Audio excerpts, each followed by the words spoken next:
హరి ఓం. హైమోత్పుండ్రమజహన్మకుటం సునాసం మందస్మితం మకరకుండలచారుగండం బింబాధరం బహుళదీర్ఘకృపాకటాక్షం శ్రీవేంకటేశముఖమాత్మని సన్నిధత్తాం. ఇవాళ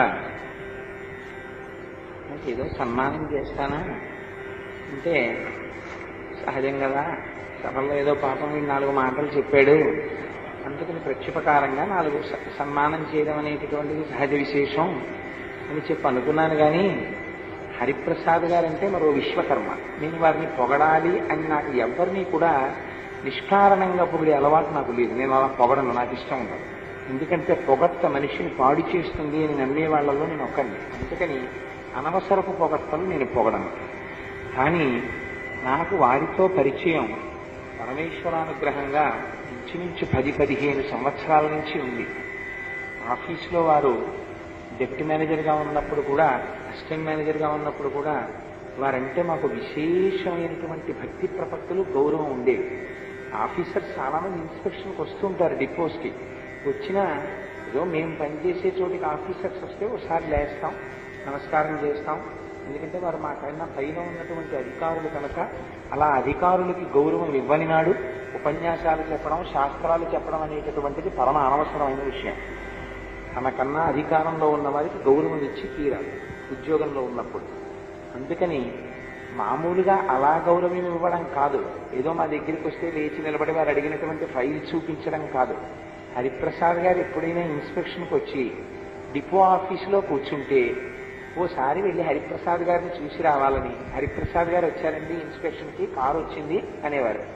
అంటే గుడౌన్ నుంచి బయలుదేరి మళ్ళీ హరిప్రసాద్ గారు వెళ్ళిపోతారేమోనని డిపో ఆఫీస్కి వెళ్ళి ఓసారి ఆయన లోపల కూర్చుని టేబుల్ మీద అప్పట్లో ఫైల్స్ చెక్ చేస్తుంటే, ఏదన్నా తప్పు చేసిన వాళ్ళని ఎవరినన్నా మందలిస్తుంటే, లేదా కళ్ళజోడులోంచి ఆయన ఒక్కసారిగా చూస్తే ఆయనకు అబద్ధం చెప్పడం చాలా కష్టం. అలా చూడగలిగినటువంటి సహజమైన అధికార దర్పాన్ని, ఆ నైపుణ్యాన్ని పరమేశ్వరుడు ఆయనకి ఇచ్చారు. ఓసారి వెళ్ళి ఆయన చూసి వస్తే ఇంకా చాలా సంతోషంగా ఉండేది ఆ రోజుల్లో. నేను వెళ్ళి KMQC రూమ్లో ఆయన కూర్చుని ఇన్స్పెక్షన్ చేస్తుంటే ఓసారి వెళ్ళి ఆ కిటికీలోంచో కర్టెన్లోంచో ఓసారి హరిప్రసాద్ గారిని చూసి నమస్కారం సార్ అంటే, ఏమయ్యా కోటేశ్వరరావు బాగున్నావా అనేవారు. పాపం ఎంత ఆప్యాయంగా మాట్లాడేవారు. ఇవాళ వెంకటేశ్వర స్వామి వారు 3 రోజుల పాటు నాకు వచ్చినా రాకపోయినా 4 మాటలు స్వామి గురించి చెప్పుకున్నందుకు నాకు కటాక్షించినటువంటి గొప్ప అదృష్టం ఏమిటో తెలుసా అండి? నీవు చేయు పెండ్లి నిత్యంబు భద్రంబు, చిన్ననాటి పెండ్లి పెండ్లి కాదు అంటారు పోతన గారు. స్వామి మాకోనాడు పెళ్లి జరిగింది, కానీ ఆ పెళ్లి కాదు. ఇవాళ నువ్వు చేసావు పెళ్లి, ఈ పెళ్లి అంటారు. ఎక్కడ కాళీయమర్దనాలు, భార్యలు పరమేశ్వరుని ఉద్దేశించి శ్రీకృష్ణ భగవాను నుంచి ఉద్దేశించి అన్నారు ఏంటి, ఇంతకు ముందు మాకు కాళీయుడిని ఇచ్చి పెళ్లి చేశారు, కానీ ఆ పెళ్లిని మేము అనుకోవట్లేదు. కానీ ఇవాళ నీవు చేయు పెండ్లి నిత్యంబు భద్రంబు, చిన్ననాటి పెండ్లి కాదు. ఈ మాట ఎందుకంటున్నాను అంటే, చిన్ననాటి పెండ్లి కాదు అని మాత్రం అంటలేదు, అది పెళ్ళే. కానీ ఇవాళ చేయబడినటువంటి వివాహం నిత్యంబు భద్రంబు. ఎందుకంటున్నానంటే, నీ యందు భగవంతుని అనుగ్రహం ప్రసరించిందన్న విషయం నాకు రూఢిగా తెలుసు. లేకపోతే ఇంత వైభవోపేతంగా సభ నడవదు. అన్ని పసుపు తాళ్లు బయలుదేరి రావు. సముద్రంలో ఏర్పడిన అల్పపీడనం 3 రోజుల నుంచి కదలకుండా నిశ్చలంగా ఏ సర్వేశ్వరుడి శాసనానికో నిలబడదు. ఇన్ని జరిగాయంటే నీ యందు సర్వేశ్వరుడి అనుగ్రహం ప్రసరించింది. మీ ఆర్తి భగవానుడికి వినపడింది. ఒకనాడు మీరు కారు డోర్ తీసుకుని బయటికి దిగితే బోలెడంత మంది గడగడలాడిపోయేవారమ్మో హరిప్రసాద్ గారు ఇన్స్పెక్షన్కి వచ్చారని. అలాంటి హరిప్రసాద్ గారు ఇవాళ అంత పెద్ద అరటి చెట్టుని, అంత అరటి గెలతో కూడుకున్న చెట్టుని మా స్వామికి కళ్యాణానికి నేను తీర్చిదిద్దాలని నిన్న ఆయన చేత్తో మొయ్యలోక ఎత్తి దాన్ని కట్టినప్పుడే స్వామి పొంగిపోయి ఉంటాడు. ఇప్పుడు నాకు అనిపించింది, మీ తల్లిదండ్రులు మీకు ఆ పేరు పెట్టడం వెనక అసలు రహస్యం ఏమిటో. మీరు శ్రీహరి ప్రసాదంగా వచ్చినవారు. అందుచేత మీ యందు పరమాత్మ కృప ప్రసరించింది. ఇవాళ మీరు ఒక మాట అన్నారు, ఏమై కోటేశ్వరరావు, అందులో ఒకరన లేదు, మీరు మీ ధర్మపత్నితో కలిసి అన్నారు. కోటేశ్వరరావు మా అమ్మాయిని నీకు ఇస్తున్నావు అన్నారు. అందుకని ముందు మా అమ్మాయిని కాలంకృతం చేసి నీకు కన్యాదానం చేస్తున్నావు, అందుకని ముందు అమ్మాయికి దండేస్తున్నావు అన్నారు. అందుకని మళ్ళీ నీవు చేయు పెండ్లి నిత్యంబు భద్రంబు, నీ యందు ప్రసరింపబడిన భగవత్కృపతో ఇవాళ మళ్ళీ నాకు అదే కన్యదానం ఇయ్యబడింది. అందుచేత ఇది నా జీవితంలో మరింత శ్రేయస్సుని మరింత భద్రతని ఇవ్వడానికి పరమేశ్వరుడు నాకు చేసిన ఆశీర్వచనం నీ నోటి వెంట అలా వచ్చిందని భావిస్తూ ఇంతటి సన్మానం చేయించుకోవడానికి నాకు అర్హత లేకపోయినా నాకు ఒక్క విషయం అర్థమవుతోంది. ఒక గడ్డి పరకని తీసుకెళ్లి విఘ్నేశ్వరుడి పాదాల మీద వేస్తే అది ప్రసాదం అయిపోతుంది.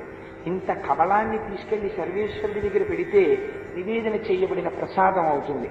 అలా ఆయన గురించి 4 మాటలు చెప్పుకున్నంత మాత్రం చేత నాకు ఈ ఔన్నత్యం లభించింది తప్ప కేవలం ఉపాధి సంబంధంగా కోటేశ్వరరావు అనబడేటటువంటి వాడికి ఇటువంటి సన్మానం చేయించుకోవడానికి బిందువంత కూడా అధికారము అర్హత ఉన్నవాడను కాను. అందుచేత ఈనాడు నాకు చేయబడిన ఈ సన్మానం ఏదైనా ఉంటే ఈ వేయబడిన దండలన్నీ వెంకటాచలపతి మెడలో వేయబడిన దండలుగా భావిస్తున్నాను. నా చేతికి వేయబడిన స్వర్ణ కంకణం నా స్వామి యొక్క వరదహస్తానికి కట్టినటువంటి స్వర్ణ కంకణంగా భావిస్తున్నాను. నా భార్య మెడలో వేయబడిన దండలు అభయహస్తం పట్టిన అమ్మ పద్మావతీదేవి మెడలో పడిన దండలుగా సంభావిస్తున్నాను తప్ప ఇదంతా నాకు జరిగినటువంటి సన్మానం అనేటటువంటి అహంకారంతో నేను ప్రవర్తించిన వాడను కాను. నా గురించి బ్రహ్మశ్రీ సుబ్బారావు గారు, బ్రహ్మశ్రీ ఆనంద్ గారు రోజు ఎంతో సంతోషంగా మాట్లాడుతున్నారు. కానీ అదంతా వరకు ఒక వస్తువు ఎందుకు ప్రీతి ఎక్కువైపోయింది అనుకోండి, అస్తమానం ఆ వస్తువుకి పెద్ద పెద్ద విశేషణాలు వేసేస్తాం. కూర బాగుంటే దిక్కుమాలిన కూర ఏ పాటిది కనుక అమృతంలా ఉందంటాడు. అమృతాన్ని రుచి చూశాడా? తాను చూడని దాంతో పోల్చొచ్చా? అసలు దిక్కుమాలిన వంకాయ కూరకి దేవలోకంలో అమృతానికి పోలిక. అలా నేనెంతటి వాణ్ణి, పురుగులు పట్టిన వంకాయ లాంటి వాణ్ణి. నన్ను పట్టుకెళ్ళి బ్రహ్మత్వాన్ని పొందిన వాళ్ళు, బ్రహ్మైక్య సిద్ధి పొందినటువంటి మహాపురుషులతో పోల్చి అటువంటి వాడు వీడు అనడం వాళ్ళకి నా మీదున్న అవ్యాజమైన అభిమానానికి గుర్తు. నేనంటూ కోరుకునేది మీ మనస్సులలో సర్వేశ్వరుడు సర్వకాలముల యందు నా పట్ల ఆ అభిమానమును నిలబడేటట్టుగా నేను ప్రవర్తించే అదృష్టాన్ని నాకు కల్పించుగాక అని సర్వేశ్వరుడి పాదములు పట్టి ప్రార్థన చేస్తూ వెంకటాచల వైభవం ఇందామని వస్తే మధ్యలో వీడికింత సన్మానం ఏమిటి, మేము ఎందుకు కూర్చోవాలని చూడకుండా అయ్యో మావాడు ఈ కోటేశ్వరరావు ఏదో దేవుడి గురించి 4 మాటలు చెప్తాడు అని వీళ్ళందరూ ఏదో నా అక్క చెల్లెళ్ళే అయినట్టు, మీ అందరూ నా అన్నదమ్ములే అయినట్టు, మీ తోడబుట్టిన వాడికే ఈ సభ జరుగుతున్నట్టే పొంగిపోయేంతసేపు చూశారంటే మీకు నేనేమిచ్చి రుణం తీర్చుకోగలను. అందుకని సర్వేశ్వరుడి కథే ఇంత చెప్పి నామం చెప్పించి పూర్తి చేసేస్తాను. ఆలోపులేసకి బాలకి అద్భుతంగా నాట్యం చేశారు. ఆ చిన్న పిల్లల కాలు పైకెత్తి ఆలోపులేసకి బాలకృష్ణ ఆనంద సుందర తాండవ నృత్యం అని వాళ్ళు చేస్తుంటే నిజంగా ఎంత ఆనందం కలిగిందో. వినరో భాగ్యము విష్ణు కథ, అదివో అల్లదివో శ్రీహరివాసము 10,000 శేషుల పడగలమయము అని వాళ్ళు నాట్యం చేస్తుంటే శివధనుర్భంగం చేసే ముందు రామచంద్రమూర్తి ఎంత ఠీవిగా నిలబడ్డాడో అలా ఆ పాప ఇలా వెనక్కి వంగి వింటినారే సారించినట్టు నీళ్లు ఒకళ్ళ మీద ఒకళ్ళు జల్లుకున్నప్పుడు ముఖం మీద పడితే ఎలా తిప్పుకుంటామో అలా నృత్యభంగిమ అభినయించినప్పుడు మా మనస్సులు దూచుకున్నారు. మీరు మీ యొక్క నటరాజస్వామి వారి అనుగ్రహ చరిత్ర వారికి మనకి మెమెంటోలు ఇవ్వగలగడం నా పురాకృత అదృష్టంగా సర్వేశ్వరుడి కృపగా భావిస్తూ ఇక మెమెంటోలు అందజేస్తాను. ఎందుకు కలియుగంలో అలా నిలబడవలసి వచ్చిందో దానికి సంబంధించినటువంటి తత్వాన్ని 1 పావు గంట విజ్ఞాపన చేస్తాను. దాని గురించి అంటారు, పద్మాసనస్థయో పద్మావతీ దేవి నిజవక్షమందున నిలుపుకొనుచు జనులకు తన చరణములే గతియని దక్షిణకరము పాదములు చూప తన పాదములు నమ్మిన భక్తులకు ఈ భవాంబోధి కటిదగ్నమగునటంచు వామహస్తంబు కటిభాగంబుపై నుంచి చూపరులకు సంకేతించుచుండ అని స్వామి ఆ నిలబడ్డంలో పద్మాసనస్థయో పద్మావతీ దేవి నిజవక్షమందు నిలుపుకొనుచు అయ్యా ఏకబీరమూర్తి అయి ఉంటాడు. వెంకటాచలంలో ఉన్నటువంటి వెంకటేశ్వర స్వామి పక్కన శ్రీదేవి భూదేవి సహితుడై ఉండడు, ప్రకటంగా ఉండక్కర్లేదు. సర్వేశ్వరుడు సర్వకాలముల యందు శక్తి సమన్వితుడయ్యే ఉంటాడు. నేను తలుచుకున్న మరుక్షణం, నేనిలా నా కంటితో చూసిన మరుక్షణం మీరు కోరుకున్న కోరికలన్నింటినీ ఈడేర్చగలను. ఎందుకు ఈడేరుస్తాను? మీరు నా కొండ మీద అడుగు పెట్టగానే మీ పాపరాశి ధ్వంసం అయిపోయింది. ఇంకా మీరు నావారు, నేను మీ వాడిని. అందుకే మీకు ఏ కోరికలున్నా నేను ఆ కోరిక తీర్చేస్తాను. ఆ కోరిక తీర్చడానికి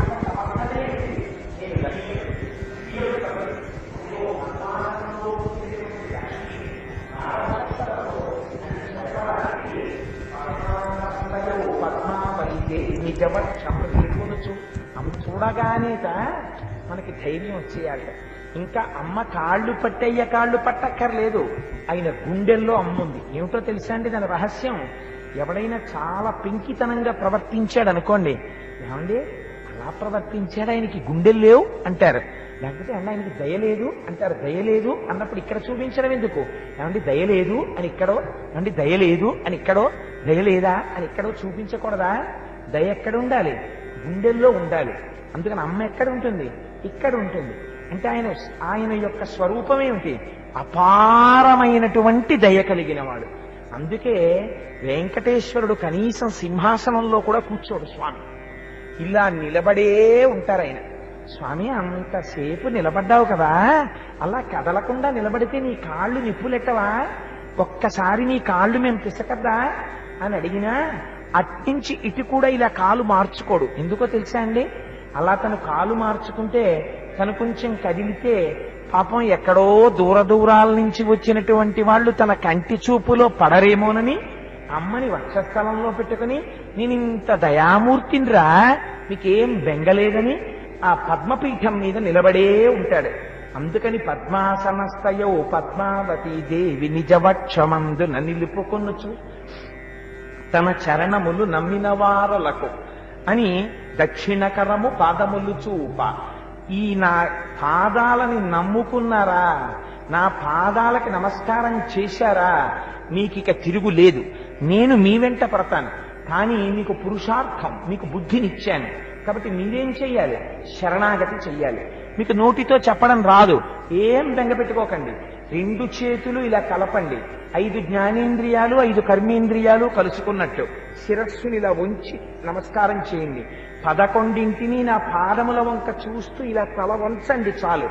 నా తల వంచేశాను స్వామి, ఈ తల ఎత్తి తిరిగాను, ఏమి సాధించలేకపోయాను, నీ పాదాల దగ్గర ఇలా వంచుతున్నాను అను చాలు.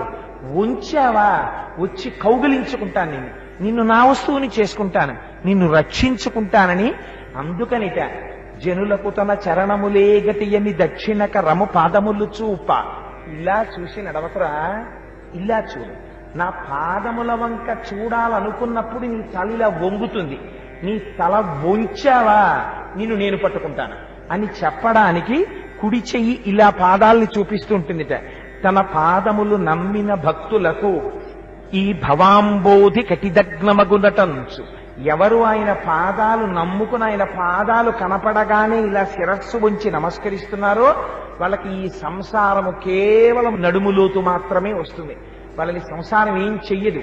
అంటే సంసారంలో బాధలు రావు, కష్టాలు రావు, అందులో తాదాత్మత చెందిపోయేటటువంటి బెంగుండదు. నేను ఆదుకుంటాను, నేను హత్తుకుంటాను, నీకేం బెంగలేదు, నిన్ను సర్వకాలముల యందు నేను కాపాడతాను అని చెప్పడానికి ఆ వామహస్తంబు కటిభాగముపై నుంచి చూపరులకు సంకేతించుచుండ. అందుకని ఎడమ చెయ్యి తీసుకెళ్లి ఇలా పెట్టుకుంటారు స్వామి. ఈ ఎడమ చెయ్యి చూస్తే మనకొక పెద్ద అభయం. ఇంకా నాకెందుకు భయం? అదిగో ఆయన పాదాలు నమ్మాను, తల వంచేశాను, నమస్కారం చేశాను, ఇంకా నాకు సంసారం ఇక్కడ వరకే, ఆయనే నన్ను కాపాడుకుంటాడు అని చెప్పడానికి సంకేతించుచుండ. పరమ పావనమైన శేష పర్వతము మీద అలరు ఆనంద నిలయమందున నిలిచి దివ్యమంగళ విగ్రహం దవ్యయుండు భక్త వరదుండు శ్రీ వెంకటేశ్వరుడు వేట్ట. అందుకని మహానుభావుడు పరమ పావనమైన శేష పర్వతము మీద, శేషుడంటే భక్తికి ప్రధానం. ఎవరు భక్తితో తల ఉంచుతున్నారో వాళ్ళని నేను హత్తుకుంటానని చెప్పడానికి శేషపర్వతం మీద నిలబడి పరమ పావనమైన ఆనంద నిలయమందు ఆ ఆనంద నిలయ విమానం కింద నిలబడతాడు. ఎందుకని? ఆయనకేం తెలుసు? ఆనందం ఇవ్వడం తప్ప వేరొకటి తెలియనివాడు, వేరొకడిని కష్టపెట్టడం చేతకానివాడు, వేరొకడిని దుఃఖ పెట్టడం చేతకానివాడు. దెబ్బలన్నీ తను తింటాడు, కష్టాలన్నీ తను తీసుకుంటాడు, తను అలా నిలబడతాడు. ఒక్క అరగంట ఏకాంత సేవ. పడుకో స్వామి అంటారు. జోచ్యుతానంద జోజో ముకుంద అంటారు. తలుపులేస్తారు, రాజద్వారం మూస్తారు, ఇలా బయటికి ఎడతారు. ఇలా మాగన్ను పడుతుందో పట్టదో వెంటనే కౌసల్యా సుప్రజా రామ పూర్వా సంధ్యా ప్రవర్తతే అంటారు. పాపం మళ్ళీ కళ్ళు తెరిచి అయ్యో పాపం కాకినాడ నుంచి వాడొచ్చాడో, విశాఖపట్నం నుంచి వీడొచ్చాడో అని మళ్ళీ గభాన మళ్ళీ పద్మపీఠం ఎక్కి ఇలా నిలబడతాడు. అందరికీ ఇంతే. అరగంట నించోండి చూస్తాను ఇలాగా, ఇలా పెట్టుకుని. ఎంత కష్టం! ఒక్కనాడ చెయ్యి కదిపాడా, ఒక్కనాడ కాలు కదిపాడా? అలా కదిపేస్తే వాళ్ళకి నేను చెప్పవలసింది చెప్పలేకపోతానని అలరు ఆనంద నిలయమందున నిలిచి దివ్యమంగళ విగ్రహుండవ్యయుండు. ఆ నిలబడ్డం కూడా చూడగానే భయ ఏంటండి బాబా ఆయన చూస్తే కడుపులో తిప్పుతోందనేటట్టు ఉండకూడదు. ఆ విగ్రహం దివ్యమంగళ విగ్రహుండవ్యయుండు. చూస్తే చాలు కడుపు నిండిపోతుంది. అమ్మని చూస్తే ఏమనిపిస్తుంది?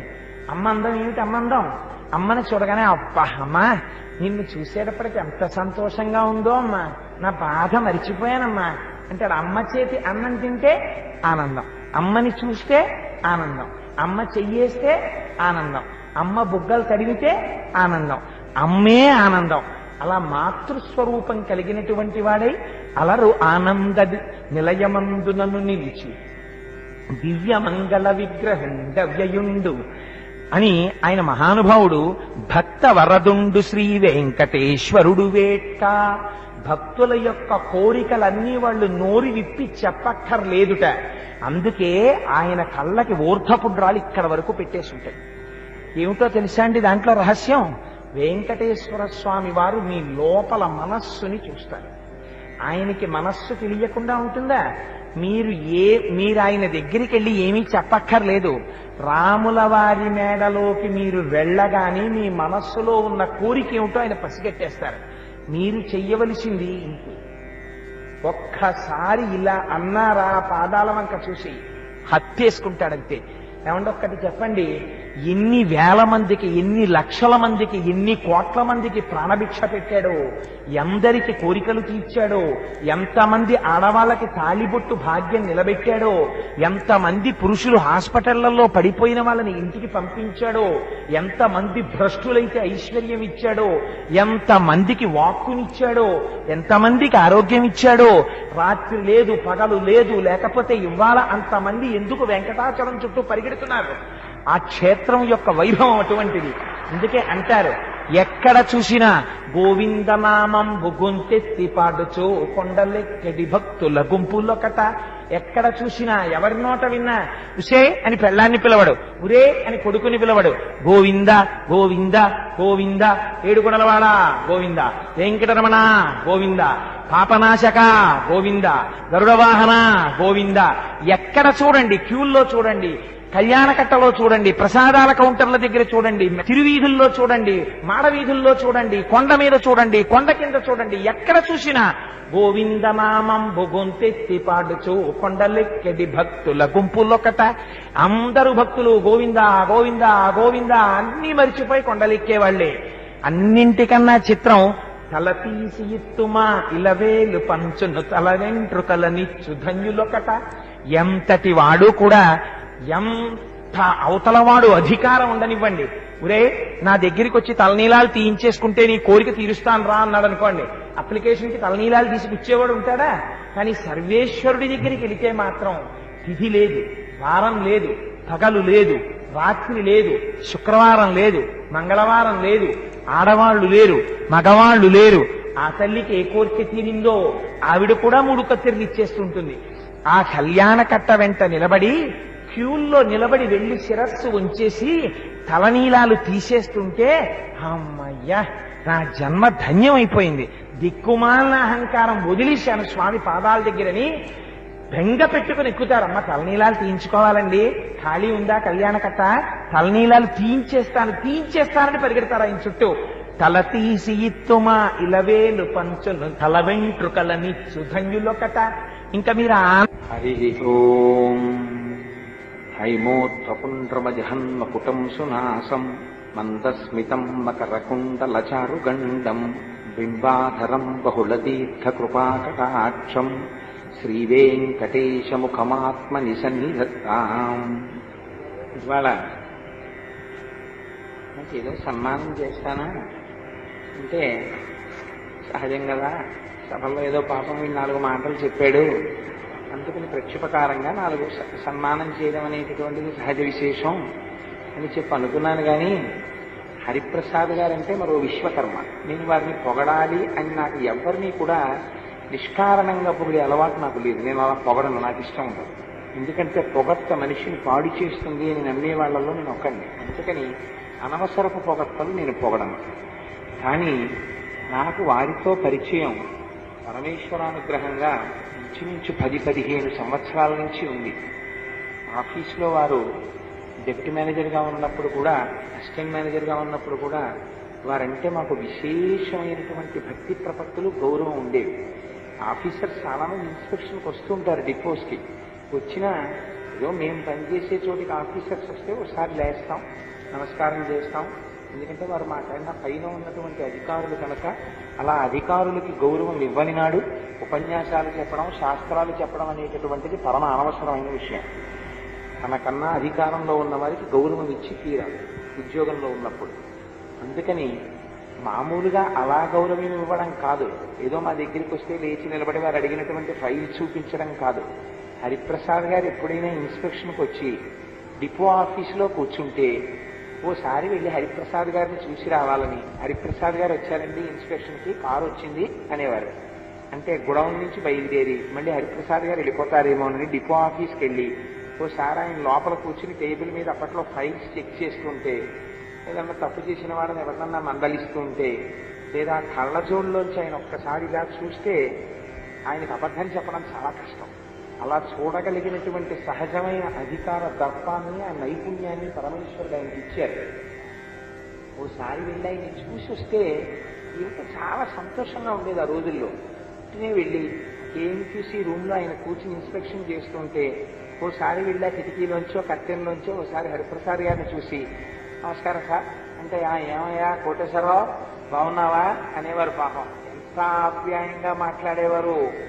ఇవాళ వెంకటేశ్వర స్వామి వారు 3 రోజుల పాటు నాకు వచ్చినా రాకపోయినా 4 మాటలు స్వామి గురించి చెప్పుకున్నందుకు నాకు కటాక్షించినటువంటి గొప్ప అదృష్టం ఏమిటో తెలుసా అండి? నీవు చేయు పెండ్లి నిత్యంబు భద్రంబు చిన్ననాటి పెండ్లి కాదు అంటారు పోతన గారు. స్వామి మాకోనాడు పెళ్లి జరిగింది, కానీ ఆ పెళ్లి కాదు.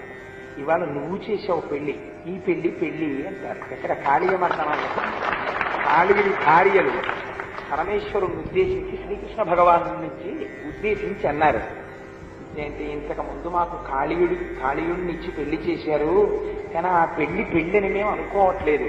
కానీ ఇవాళ నీవు చేయు పెండ్లి నిత్యంబు భద్రంబు చిన్ననాటి పెండ్లి కాదు. ఈ మాట ఎందుకంటున్నాను అంటే, చిన్ననాటి పెండ్లి కాదు అని మాత్రం అంటలేదు, అది పెళ్ళే. కానీ ఇవాళ చేయబడినటువంటి వివాహం నిత్యంబు భద్రంబు. ఎందుకంటున్నానంటే, నీ యందు భగవంతుని అనుగ్రహం ప్రసరించిందన్న విషయం నాకు రూఢిగా తెలుసు. లేకపోతే ఇంత వైభవోపేతంగా సభ నడవదు. అన్ని పసుపు తాళ్లు బయలుదేరి రావు. సముద్రంలో ఏర్పడిన అల్పపీడనం 3 రోజుల నుంచి కదలకుండా నిశ్చలంగా ఏ సర్వేశ్వరుడి శాసనానికో నిలబడదు. అన్ని జరిగాయంటే నీ యందు సర్వేశ్వరుడి అనుగ్రహం ప్రసరించింది. మీ ఆర్తి భగవానుడికి వినపడింది. ఒకనాడు మీరు కారు డోర్ తీసుకుని బయటికి దిగితే బోలెడంత మంది గడగడలాడిపోయేవారమ్మో హరిప్రసాద్ గారు ఇన్స్పెక్షన్కి వచ్చారు. అలాంటి హరిప్రసాద్ గారు ఇవాళ అంత పెద్ద అరటి చెట్టుని, అంత అరటి గెలతో కూడుకున్న చెట్టుని మా స్వామికి కళ్యాణానికి నేను తీర్చిదిద్దాలని నిన్న ఆయన చేత్తో మొయ్యలోక ఎత్తి దాన్ని కట్టినప్పుడే స్వామి పొంగిపోయి ఉంటాడు. ఇప్పుడు నాకు అనిపించింది మీ తల్లిదండ్రులు మీకు ఆ పేరు పెట్టడం వెనక అసలు రహస్యం ఏమిటో, మీరు శ్రీహరి ప్రసాదంగా వచ్చినవాడు. అందుచేత మీ యందు పరమాత్మ కృప ప్రసరించింది. ఇవాళ మీరు ఒక మాట అన్నారు, ఏమై కోటేశ్వరరావు, అందులో ఒకరన లేదు, మీరు మీ ధర్మపత్నితో కలిసి అన్నారు, కోటేశ్వరరావు మా అమ్మాయిని నీకు ఇస్తున్నాము అన్నారు. అందుకని ముందు మా అమ్మాయిని సాలంకృతం చేసి నీకు కన్యాదానం చేస్తున్నాం, అందుకని ముందు అమ్మాయికి దండేస్తున్నాం అన్నారు. అందుకని మళ్ళీ నీవు చేయు పెండ్లి నిత్యంబు భద్రంబు, నీ యందు ప్రసరింపబడిన భగవత్కృపతో ఇవాళ మళ్ళీ నాకు అదే కన్యదానం ఇయ్యబడింది. అందుచేత ఇది నా జీవితంలో మరింత శ్రేయస్సుని మరింత భద్రతని ఇవ్వడానికి పరమేశ్వరుడు నాకు చేసిన ఆశీర్వచనం నీ నోటి వెంట అలా వచ్చిందని భావిస్తూ, ఇంతటి సన్మానం చేయించుకోవడానికి నాకు అర్హత లేకపోయినా నాకు ఒక్క విషయం అర్థమవుతోంది.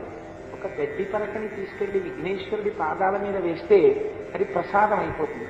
ఇంత కబళాన్ని తీసుకెళ్లి సర్వేశ్వరుడి దగ్గర పెడితే నివేదన చేయబడిన ప్రసాదం అవుతుంది. అలా ఆయన గురించి 4 మాటలు చెప్పుకున్నంత మాత్రం చేత నాకు ఈ ఔన్నత్యం లభించింది తప్ప, కేవలం ఉపాధి సంబంధంగా కోటేశ్వరరావు అనబడేటటువంటి వాడికి ఇటువంటి సన్మానం చేయించుకోవడానికి బిందువంత కూడా అధికారము అర్హత ఉన్నవాడను కాను. అందుచేత ఈనాడు నాకు చేయబడిన ఈ సన్మానం ఏదైనా ఉంటే, ఈ వేయబడిన దండలన్నీ వెంకటాచలపతి మెడలో వేయబడిన దండలుగా భావిస్తున్నాను. నా చేతికి వేయబడిన స్వర్ణ కంకణం నా స్వామి యొక్క వరదహస్తానికి కట్టినటువంటి స్వర్ణ కంకణంగా భావిస్తున్నాను.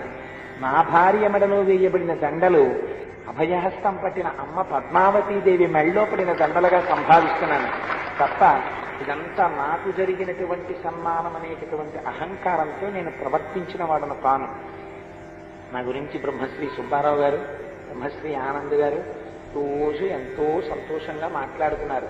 కానీ అదంతా వరకు ఒక వస్తువు ఎందుకు ప్రీతి ఎక్కువైపోయింది అనుకోండి, అస్తమానం ఆ వస్తువుకి పెద్ద పెద్ద విశేషణాలు వేసేస్తాం.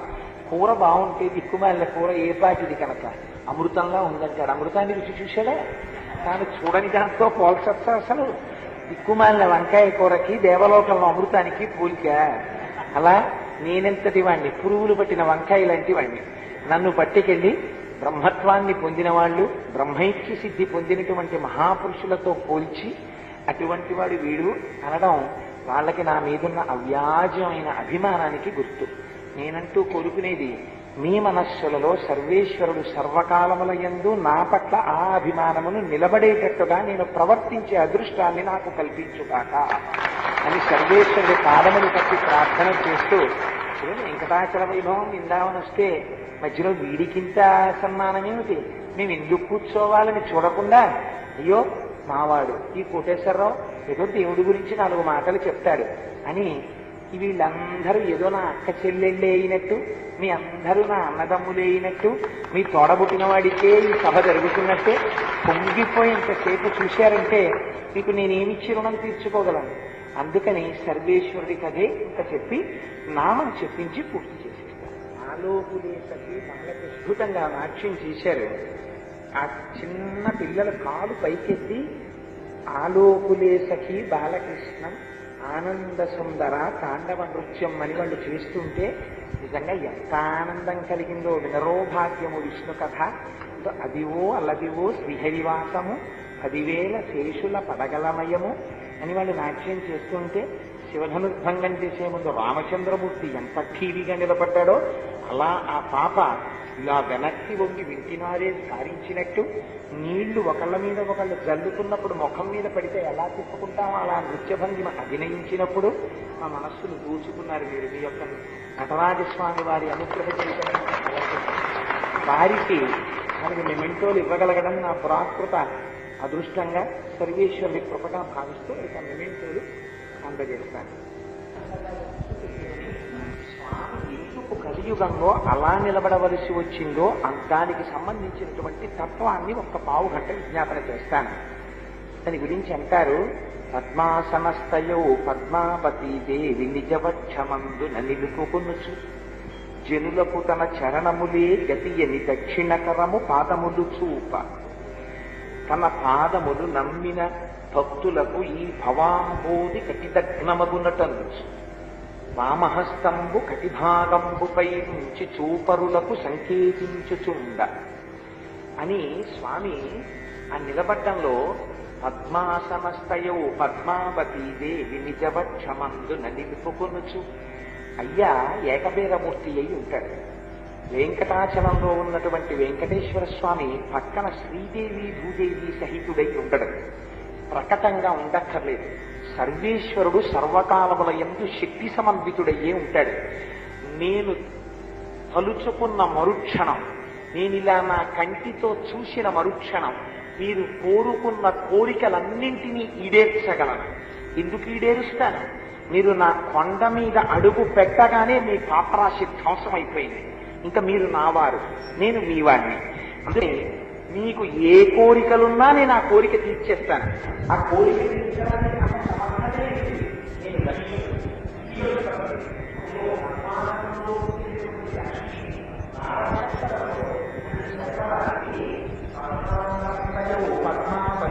నిజవచ్చు అవి చూడగానేట మనకి ధైర్యం వచ్చేయాలట. ఇంకా అమ్మ కాళ్ళు పట్టయ్య కాళ్ళు పట్టక్కర్లేదు, ఆయన గుండెల్లో అమ్ముంది. ఏమిటో తెలుసా అండి దాని రహస్యం? ఎవడైనా చాలా పెంకితనంగా ప్రవర్తించాడు అనుకోండి, ఏమండి అలా ప్రవర్తించాడు, ఆయనకి గుండెలు లేవు అంటారు. లేకపోతే అన్న ఆయనకి దయలేదు అంటారు. దయలేదు అన్నప్పుడు ఇక్కడ చూపించడం ఎందుకు? ఏమండి దయలేదు అని ఇక్కడో, ఏమండి దయలేదు అని ఇక్కడో, దయలేదా అని ఇక్కడో చూపించకూడదా? దయ ఎక్కడ ఉండాలి? గుండెల్లో ఉండాలి. అందుకని అమ్మ ఎక్కడ ఉంటుంది? ఇక్కడ ఉంటుంది. అంటే ఆయన యొక్క స్వరూపమేమిటి? అపారమైనటువంటి దయ కలిగిన వాడు. అందుకే వెంకటేశ్వరుడు కనీసం సింహాసనంలో కూడా కూర్చోడు స్వామి, ఇలా నిలబడే ఉంటారు ఆయన. స్వామి అంతసేపు నిలబడ్డావు కదా, అలా కదలకుండా నిలబడితే నీ కాళ్ళు నిప్పులెట్టవా? ఒక్కసారి నీ కాళ్ళు మేము పిసకద్దా అని అడిగినా అట్నుంచి ఇటు కూడా ఇలా కాలు మార్చుకోడు. ఎందుకో తెలుసా అండి? అలా తను కాలు మార్చుకుంటే తను కొంచెం కదిలితే పాపం ఎక్కడో దూర దూరాల నుంచి వచ్చినటువంటి వాళ్ళు తన కంటి చూపులో పడరేమోనని అమ్మని వక్షస్థలంలో పెట్టుకుని నేను ఇంత దయామూర్తినిరా, మీకేం బెంగలేదని ఆ పద్మపీఠం మీద నిలబడే ఉంటాడు. అందుకని పద్మాసనస్థయో పద్మావతీ దేవి నిజవక్షమందు నిలుపుకొనుచు తన చరణములు నమ్మిన వారలకు అని దక్షిణకరము పాదములు చూప. ఈ నా పాదాలని నమ్ముకున్నారా, నా పాదాలకి నమస్కారం చేశారా, మీకిక తిరుగులేదు. నేను మీ వెంట పడతాను, కానీ మీకు పురుషార్థం, మీకు బుద్ధినిచ్చాను. కాబట్టి మీరేం చెయ్యాలి? శరణాగతి చెయ్యాలి. మీకు నోటితో చెప్పడం రాదు, ఏం బెంగపెట్టుకోకండి. 2 చేతులు ఇలా కలపండి, 5 జ్ఞానేంద్రియాలు 5 కర్మేంద్రియాలు కలుసుకున్నట్టు శిరస్సుని ఇలా ఉంచి నమస్కారం చేయండి. 11ంటిని నా పాదముల వంక చూస్తూ ఇలా తల వంచండి చాలు. నా తల వంచేశాను స్వామి, ఈ తల ఎత్తి తిరిగాను, ఏమి సాధించలేకపోయాను, నీ పాదాల దగ్గర ఇలా ఉంచుతున్నాను అను చాలు. ఉంచావా, వచ్చి కౌగిలించుకుంటాను, నిన్ను నా వస్తువుని చేసుకుంటాను, నిన్ను రక్షించుకుంటానని. అందుకనిట జనులకు తన చరణములే గతియని దక్షిణకరము పాదములు చూప. ఇలా చూసి నడవకురా, ఇలా చూడు. నా పాదముల వంక చూడాలనుకున్నప్పుడు నీ తల ఇలా వంగుతుంది, నీ తల వంచావా నిన్ను నేను పట్టుకుంటాను అని చెప్పడానికి కుడి చెయ్యి ఇలా పాదాల్ని చూపిస్తుంటుందిట. తన పాదములు నమ్మిన భక్తులకు ఈ భవాంబోధి కటిదగ్నమగునటంచు